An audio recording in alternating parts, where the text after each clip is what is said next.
Thank you all for being here this morning. It's nice to see y'all. Nice to see everybody on Zoom as well, coming in from all over the place. I wanted to acknowledge kind of two things in one today, honoring Black History Month, since it's February, and also honoring Valentine's Day, which was just a couple days ago. So I was trying to manufacture something that would honor both of those things today. And so I turned directly to something that I turn to a lot, which really kind of changed my practice, or, just kind of really supported and helped my practice, which was the Black and Buddhist Summit that was held in 2021. It was a digital, all Zoom kind of week-long seminar summit put together by, I think, by Ayo Yetunde, who's an insight meditation teacher. There's also a book that it was kind of inspired by called Black and Buddhist, which you can buy on Amazon.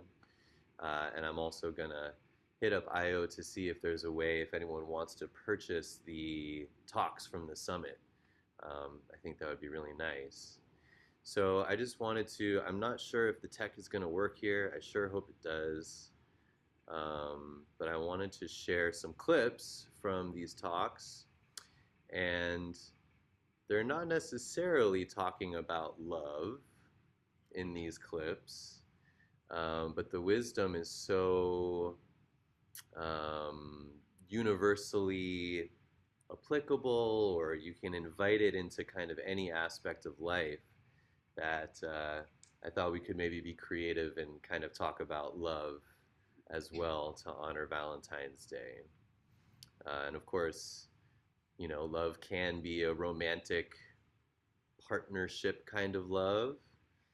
It can also be a kind of deeper love for the universe, love for ourselves, um, all the different ways that love can show up. So let me see if this is going to work here. And unfortunately, those of you in the yurt might have to turn towards the screen to see it, but we have to use my computer for the audio. So let's see if we can make this work here. And people on Zoom, if you can't see or hear, please let me know.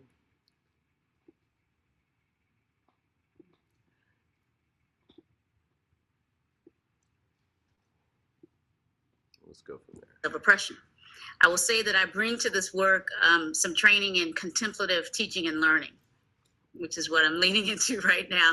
And mindfulness is just one part of that, one way in which we can deepen the capacity that is within all of us to know something through multiple lenses. First, through the lens of our own experience. So when I think about oppression, what do I know from my own lived experience about its manifestations and maybe its causes from my own lived experience? That's the first person or subjective kind of way of knowing.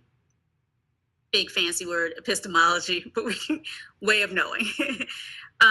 That second person, interpersonal way of knowing. How can we learn from each other? And what can get in the way of learning about the root causes of oppression from each other? How can we learn from each other? What can get in the way? So that second person form of knowing, I think, can also be aided by mindfulness. And again, I'll unpack a little bit more how in a moment. But then there's a third person way of knowing, which is about the more traditional research, so to say, objective ways of knowing the world through the scientific method, through our research efforts, through reading the words of others. I think at all of these points of engagement with this big topic of what are the root causes of oppression, each of these different ways of knowing can be of support. But to know and to turn toward rather than away from this very difficult curriculum, requires us to have some resources for that move toward rather than away. When we talk about oppression, All right, I'll just stop it there. Um, and I guess your people will have to turn back around, unless you want to watch me on the screen too. That's an option. Did everyone see and hear the video at home? Nice, nice. So yeah, that last little bit that she started to go into, how to turn towards, as opposed to turning away, that is our practice. That's what Zazen is. Um, and of course, so this was in response to the question that was posed: what do you think are the root causes of oppression? Um, and so I thought that it's kind of um, relevant to take these answers to the question, what are the root causes of love? Um, and then, of course, you can do that with anything: fear, anxiety, depression, connection. And so, yeah, the first thing is to really look at that leaning into. So, when we're trying to really penetrate the nature of oppression, of love, of birth and death, so important to lean in, to go towards, to make an effort to really investigate instead of watching 90 Day Fiance or reading a science fiction novel, to really take the time to do some intensive exploration. And so she talks about these kinds of these three lenses of exploration, right? The first one being looking within. What are the root causes of oppression or love in me? Really finding out. And this, Zazen, we say Zazen meditation is turning the light inwards. So really seeing, how does oppression show up in my own body? How does love show up in my body? I read a meme that someone posted on Valentine's Day that even though we associate romantic love with another person and we attribute it to another person, actually what's happening when we're in love is we are feeling our own love juice within us. And so, yeah, often another person can kind of trigger those juices, so to speak. But really, the feeling of love is a feeling that's coming from within. And to really get in touch with that feeling, with those juices, those energies, however you want to talk about it, can really open up a whole new relationship with love, with oppression, with fear, with anger, with joy. Then she says there's this second lens of interaction, interpersonal investigation. How is love um, hindered or fostered in my relationships with people, with my sangha, with the people I practice with, my communities? Who am I surrounding myself with? And are they feeding into my notions of oppression? Are they encouraging me to escape from or run away from love or oppression or greed or whatever it is? So that's another practice, right? That's the Sangha practice, our relational practice. And then the third lens she talks about is this more kind of like objective study, I guess you could say, of learning about the history of oppression, the history of our society, um, or for love, that might include something like 90 Day Fiance, or Disney movies, or romance novels, right? These kind of third person objective messages that we get about love, right? And then to kind of bring them all together, like, how did growing up with Disney movies affect how love shows up in my body? How does that affect how I treat others? how I invite love into my relationships with the people in my community. And, gosh, we could just talk about these forever, but I just wanted to mention that I don't know if she was doing this on purpose, but in a way, these three lenses are kind of reflective of the three treasures. In Buddhism, we talk about the three treasures or the three jewels of Buddha, Dharma, and Sangha. There's many different ways to talk about them, but I just kind of like this idea of this first lens, the personal lens, is the Buddha treasure, really waking up to who I truly am.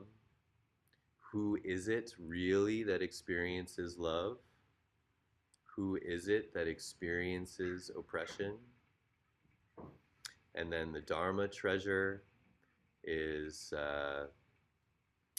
the Dharma, the teachings, and all the various things of the world, or the Dharma. So that's kind of like the third lens, studying how love and oppression show up in our world. And then, of course, the Sangha treasure is that second lens of our community and how we interact with each other. So I might be stretching a little bit there, but these are Buddhist scholars and practitioners and teachers, so it's not so out of the realm of possibility that they're mixing Buddhist concepts with kind of more psychological concepts as well. So that was Rhonda McGee. I just want to give her some flowers right quick. Rhonda McGee is a professor, full-time faculty member at the University of San Francisco Law School, and teaches mindfulness-based stress reduction interventions to lawyers and law students, which is so dope, right? We need all of this stuff. University of San Francisco. That's what the internets tell me. The UC San Francisco, or It says University of San Francisco Law School. Yeah. Next, we're going to hear from Rima Vesley-Flad, who we will see in a sec. She is a professor and chair of religious studies and the director of peace and justice studies at Warren Wilson College. She holds a PhD in social ethics from Union Theology Seminary and was the founder of Interfaith Coalition of Advocates for Re-Entry and Employment in New York State. So a lazy, underachieving person, clearly. Good God, who are these people? All right, so she's now we'll listen to a little bit of her answer for the same question. What are the roots of oppression?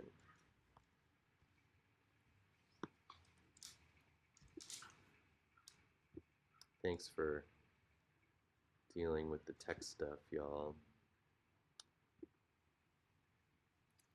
To mind. And I also appreciate what you said, Rhonda, in terms of awareness and epistemology and knowing. And so the two things that arose for me in listening to your answer and pondering this question that I posed is one, that Buddhism talks about causes and conditions. You used this word, Io, causes, the causes of suffering. And I also think about the second word that is often linked when we study Buddhism, which is conditions. What are the conditions? And so often in Buddhism, we think of this, the Four Noble Truths, and the idea that suffering is something that is born out of desire or wanting or thirst, however those words get translated in the West. But the Buddha talked about conditions as well. And so what I think is so important for people of African descent is the liberty within Buddhist practice to say, what are the causes and conditions? These are the conditions. These are the specific conditions I have been born into, that my people have been born into.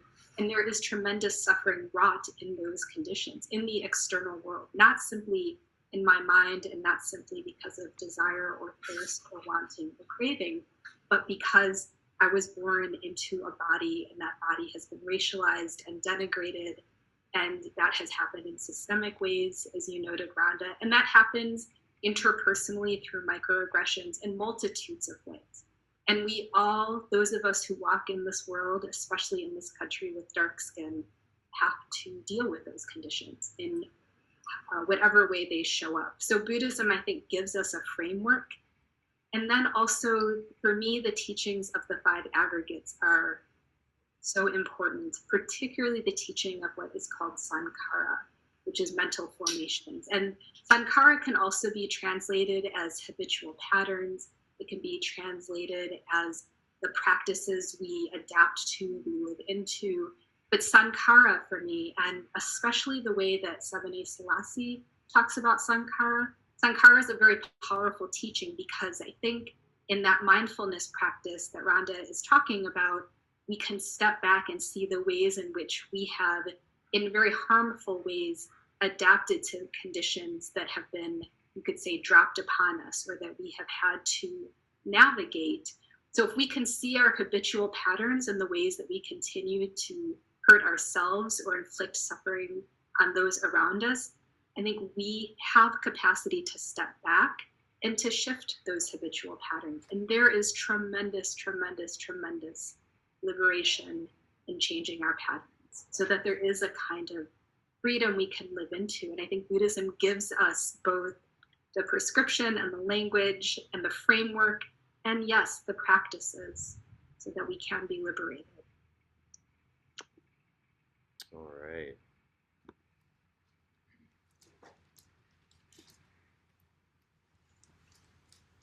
I really love the way she talks about stuff.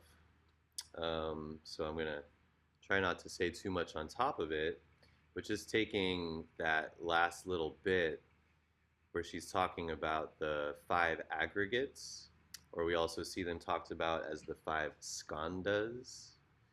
Um, they're basically all of the elements of being alive, right? Form, perception, feeling, mental formations, and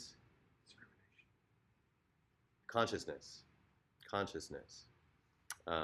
So theoretically, in Buddhist theory, those five things make up everything that it is to be alive, right? And so she's really focusing on this mental formations, particularly when it comes to what are the causes of oppression, right? That was the question posed.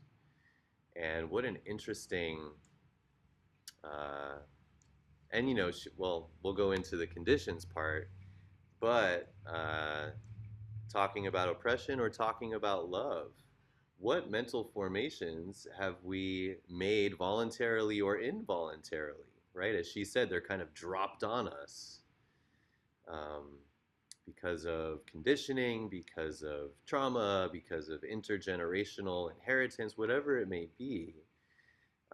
We have these mental formations that are so intrinsic and so deep within us.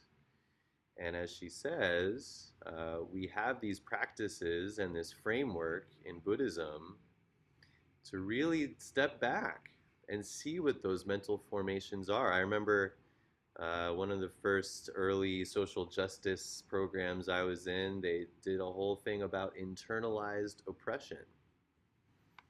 And it's such a hard thing to talk about or think about. But when we receive all these messages of white supremacy and discrimination and all the things that are embedded in our society, of course we're going to internalize those things. And for those of us who are privileged, we internalize we're better. And for those of us who are marginalized, we internalize that we are less than. And so this kind of internal practice of liberation from our mental formations, wow. Um, yeah, I just can't thank Rima enough for pointing that out. In addition to her first point, which is to really understand that the Buddha did talk about conditions, and that it's very easy to just say, or it's common, unfortunately, to say that The Four Noble Truths are we suffer, and we suffer because of our own desires and attachments, and therefore we can get rid of them. That is true. That is 100% true. And it's also 100% true that conditions exist that inhibit us from those practices. Some of us from those practices. And so to really be aware um, of this kind of attacking from both sides, waking up to my mental formations and my desires and attachments, and addressing the conditions that are creating inequality and disharmony. And of course, those two inform and work off each other and unify ultimately. But also with love, and I like that we're talking about love and oppression in the same way, because I don't know about y'all, but love can be fucking oppressive. At least for me, it is a source of just as much, if not more, pain than joy. And so, what are the root causes of love? What mental formations have I formed around love? What expectations have arisen from that? How are my own desires and thirsts informing my relationship to love? And what conditions have I involuntarily been put in that affect my relationship to love? What do I need to change within? What do I need to change externally to really promote love, to deepen my relationship with love, to encourage love in others?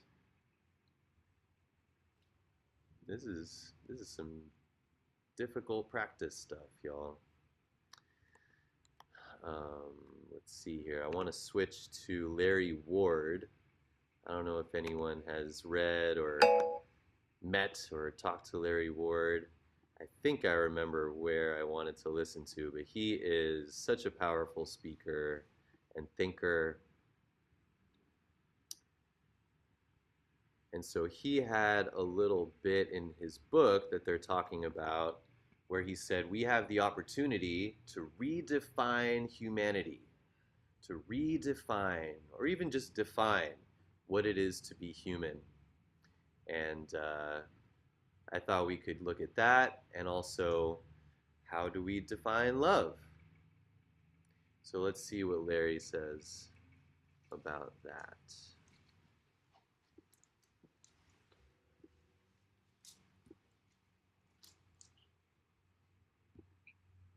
What it means to be human. Who am I to do that? Well, to me, that's our charge. That's the preciousness of our life in our hands. I mean, we're always defining what it means to be human. The question is, what definition are we using? What definition are we creating? And how does that definition impact everyone else, both in terms of interpersonal, personal, and systemic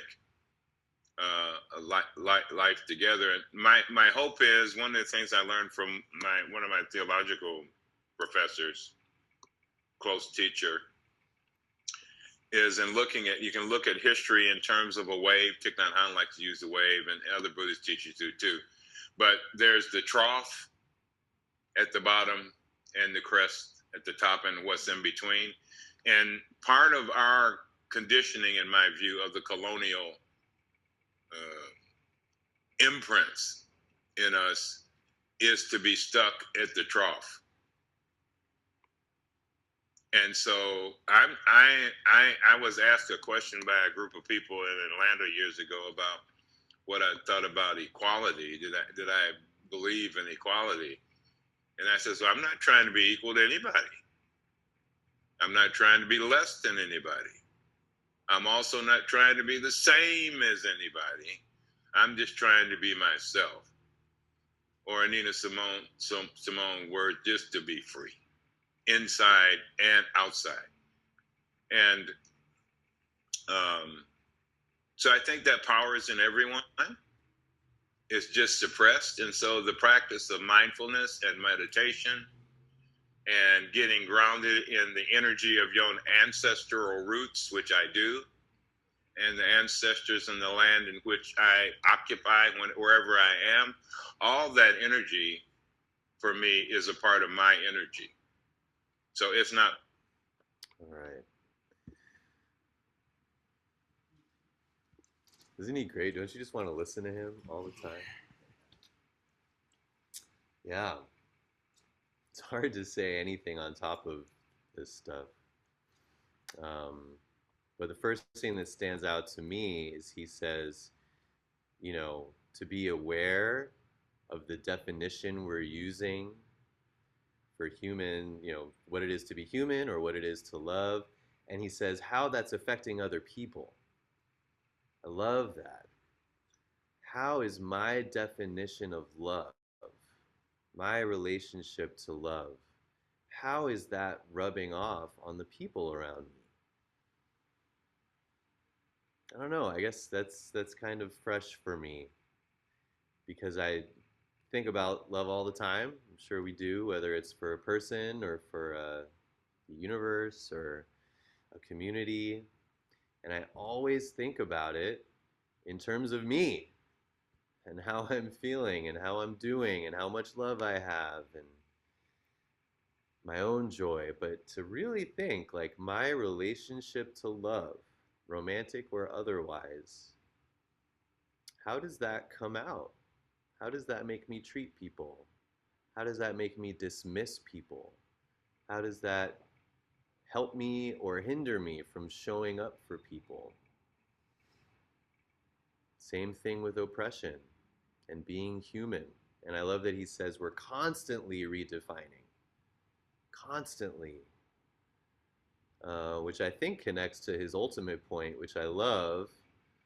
I ain't trying to be equal to anybody. I'm not trying to be less than anybody. I'm not trying to be the same as anybody. I just want to be me, free on the inside and outside. Um, that to me is such a beautiful expression of social justice, of love, of liberation. I just want to be my true, authentic self and be allowed to do that. And I think, like he said, that's kind of what meditation is.